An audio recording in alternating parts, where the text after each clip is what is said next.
Hello, welcome to the Capitol Report on NTD Television. I'm Steve Lance. Amid growing threats from China, President Biden today talking to his Japanese counterpart to strengthen the alliance. This as controversy continues over Biden's handling of classified documents. NTD's Iris Tao brings us more from the White House. President Biden meeting with Japanese Prime Minister Fumio Kishida at the White House on Friday. The two vow a strong alliance based on values. These shared democratic values are the source of our strength, source of our alliance. An important backdrop for the meeting is threats from China. Just weeks ago, Japan announced an unprecedented military buildup, citing concerns over Chinese actions in the Indo-Pacific. And Japan and the United States are currently facing the most challenging and complex security environment in recent history. The U.S. and Japan are set to expand their military cooperation, including by improving Japan's missile strike abilities and better preparing the U.S. Marine units in Japan for potential combat. Biden pledges the U.S.'s full commitment. The United States is fully, thoroughly, completely committed to the alliance, and more importantly to Japan's defense. But while Biden was all smiles in front of cameras, he's facing a burgeoning controversy of his own, as the DOJ appoints a special counsel to investigate his handling of classified papers. The White House on Friday again saying, "We are going to continue to fully cooperate. We have been." But as to what Biden said on Thursday, Look, we're going to get a chance to speak on all this, God willing, soon. the White House doesn't know when that's going to come. When can people expect to hear from you? Don't have, again, that is something that I can't, I don't have a magic wand here. I don't know when that's going to happen. And as usual, Biden's heading back this weekend to his home in Wilmington, Delaware. And that's where the second batch of classified documents was found. Reporting from the White House, Iris Tao, NTD News. The GOP wasting no time to investigate Biden's handling of these classified documents. This is the first order of business for the Judiciary Committee.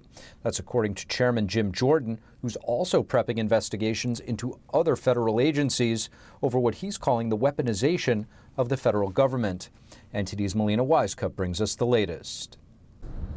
The GOP-led Judiciary Committee hitting the ground running. Chairman Jim Jordan probing the Attorney General's newly created special counsel investigating Biden's handling of those classified documents. Chairman Jordan sending a letter to Attorney General Merrick Garland today, probing further on this issue, asking questions such as when the DOJ first became aware of the existence of those documents and any conversations that the DOJ or FBI or White House may have had on this issue. Now, this will be the very first investigation that the Judiciary Committee is launching, and it comes just days after the House voted, of course, along party lines, to create that select subcommittee that's under the Judiciary Committee on the weaponization of the federal government, where they will be probing further agencies like the DOJ and the FBI. Here's Jordan laying out the top priorities for these investigations.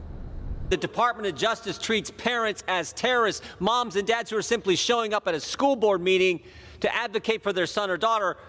It's not a ploy when the FBI pays Twitter $3 million, not one, not two, $3 million to censor American citizens.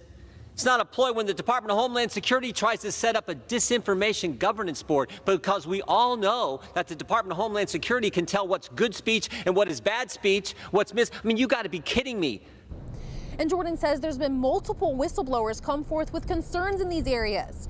Democrats, however, argue that this committee is hyper-partisan and meant to shield Republicans from ongoing federal investigations into the January 6th Capitol breach.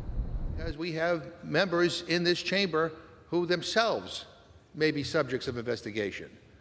Upon an agenda that many of my Republican colleagues have said is anchored in ultimately wanting to defund the FBI. And Democrats do plan to seat members on this 13-member committee, even though they don't agree with it. Congressman Pete Aguilar, who's the Democrat caucus chairman, told us earlier this week that they do plan to have members on every committee that's created by the Republican leadership to have representation. At the same time, he mocked this newly created subcommittee as a so-called tinfoil hat committee. Democrats, of course, argue that the types of investigations that will be taking place here are simply conspiracy theories, while Republicans, of course, would push back, saying that these investigations are substantive and are aimed at preventing the federal government from trampling on the constitutional rights of Americans. Now, in addition to this, the GOP is also laying the groundwork to investigate the Afghanistan withdrawal. The chairman of the Foreign Affairs Committee, Michael McCaul, requested pages of information on this issue, asking questions like, what is the current relationship between the United States and the Taliban, and if the Biden administration had any negotiations with the Taliban prior to the withdrawal or even now. Reporting in Washington, D.C., Melina Weisskopf, NTD News. And joining us next to discuss President Biden's classified files and the Penn Biden Center's ties to the Chinese Communist Party, we're happy to have on with us Wisconsin Congressman Tom Tiffany. Congressman Tom Tiffany, thank you so much for joining us. Oh, it's good to be here. Happy New Year to everyone. Absolutely. Happy New Year to you, Congressman. I just want to get your thoughts, if I could, on the classified documents that President Biden was in possession of before becoming president, following his vice presidency. What are some of the things about this that are standing out to you as details continue to emerge? I think there's a couple things. Why is this in somebody's garage? And I know yesterday he said that he had him locked up with his Corvette. I don't know if that's good enough for national security. Second thing is, and I think more concerning, is the University of Pennsylvania and the Biden Center. It appears that was funded by Chinese nationals who are close to the communist Chinese government. I think that is the real story behind this. And with the special counsel that it appears the Attorney General is announcing, I hope that special counsel digs into that relationship. I would say one other thing, though, Steve. To a certain extent, they blew this up in regards to President Trump, in regards to these documents that are classified. And we know that documents are overclassified in every administration. And so you wonder sometimes, is it making a lot out of a little? But the only problem for the Biden administration now is they've set the rules. They set the rules with President Trump. Now they need to live by those rules. It's a very interesting point, Congressman, that you make there, to not get ahead of the game and hyper politicize this. But I do want to go back to that one point that you made when it comes to the Penn Biden Center. There is talk of dark money, Chinese money, to gain access to government officials, something that happens in Washington.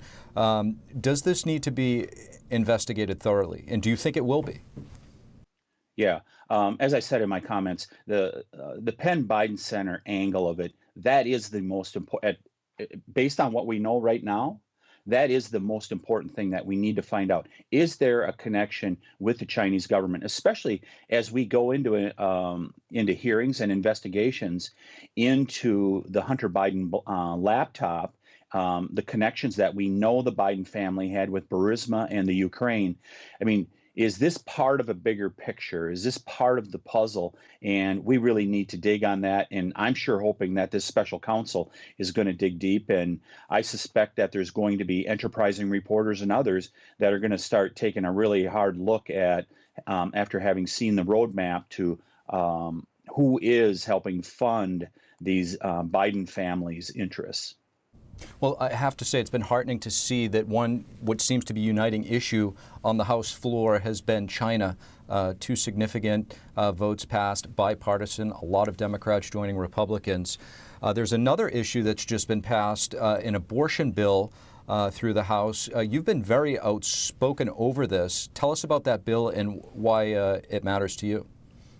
Yeah, it's the Born Alive bill. So in other words, if a child is born alive via the process of an abortion, that child should be saved. It should be given every opportunity to receive life-saving medical care, just like we would do with any other infant. To me, that's just really an easy bill. I was very very surprised that there were so few Democrats that came over and said, hey, if life comes into this world, we should save it. But it gets messed up in the whole abortion politics and stuff. But the thing that I really focused on, Steve, was the bombing, the firebombing at the Wisconsin Family Action Center in Madison. They're an advocacy group for life here in Wisconsin, headquartered in Madison, and they got bombed out in the last year. And we've seen very little action on the part of the Department of Justice to go after those people who are the perpetrators of that.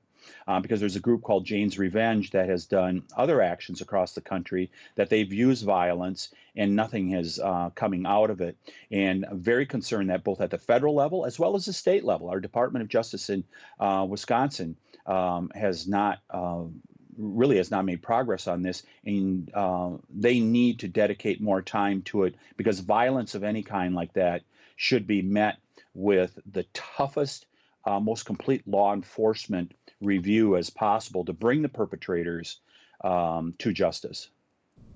And Congressman, just to your last point, the center that you're talking about, this is something called a crisis pregnancy center, term that most people probably aren't familiar with, but it's essentially a place where people go as an alternative to having an abortion to get guidance and help and support.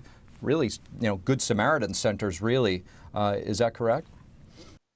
Yeah, that's correct. And I mean, it's just amazing to me that you have people that, they're openly advocating for abortion.